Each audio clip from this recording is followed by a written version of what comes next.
nome é Jéssica e eu vou falar um pouquinho sobre as técnicas de extrações de dentes erupcionados. A exodontia é a técnica cirúrgica mais antiga da odontologia e os graus de dificuldade da exodontia estão ligados a alguns fatores, como posição e acessibilidade dos dentes, dentes multirradiculares com divergências radiculares exageradas, dentes com alterações radiculares, dentes que foram submetidos ao tratamento endodôntico. Indicações para a exodontia: cáries extensas com invasão do espaço biológico ou da raiz, doença periodontal avançada, raízes residuais, fraturas dentais, finalidade ortodôntica como a falta de espaço na arcada, dentes mal posicionados e ou em posição ectópica e em dentes supranuméricos. Finalidade protética, exodontia de alguns dentes para colocação de próteses, dentes inclusos ou associados a lesões, e antes da radioterapia, em pacientes que serão submetidos à radioterapia e apresentam dentes na região a ser irradiada. Técnicas cirúrgicas. Existem as técnicas cirúrgicas via alveolar e via não alveolar, ficando assim divididas.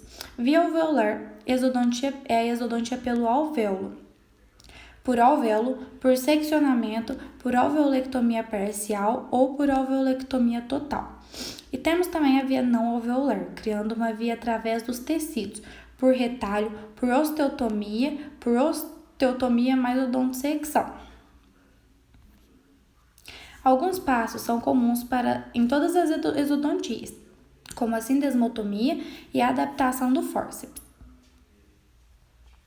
Sindesmotomia consiste no rompimento das fibras gengivais que circundam o dente, favorecendo a adaptação do fórceps na região cervical, evitando então possíveis dilacerações gengivais no momento da avulsão.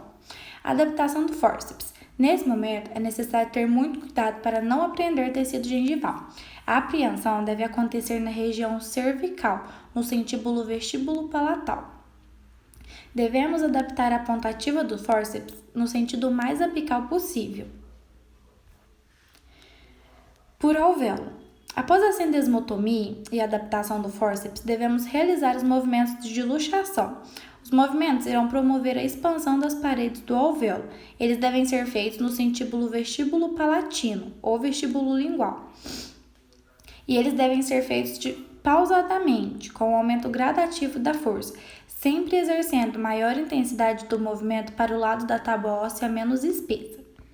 Depois de termos luxado o dente, realizaremos o movimento de remoção do dente do alvéolo.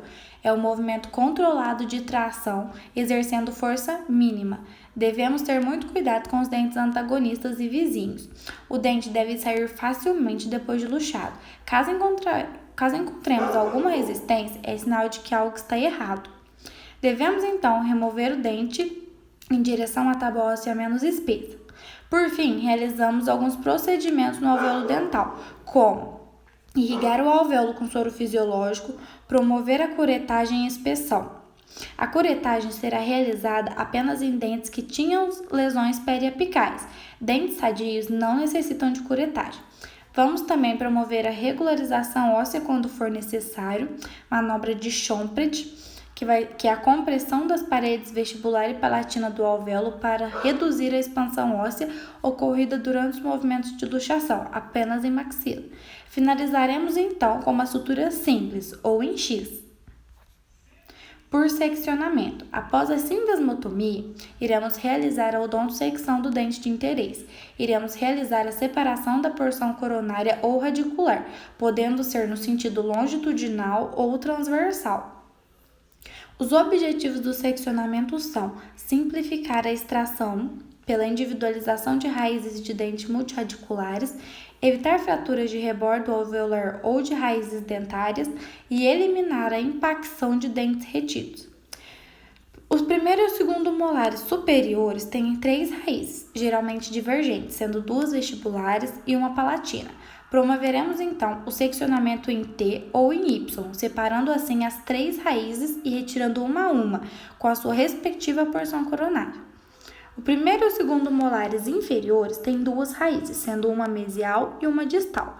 Vamos então promover o seccionamento por meio da coroa, separando em duas partes e retirando uma a uma.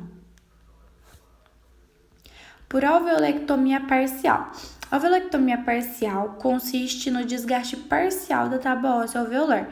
Iremos então promover a confecção do retalho cirúrgico, visualizar a bifurcação radicular em casos de seccionamento, expor a superfície para apreensão com fórceps, criar ponto de apoio para a alavanca. A alveolectomia total consiste no desgaste total da tábua óssea alveolar, em casos de hipercementose ou de anquilose.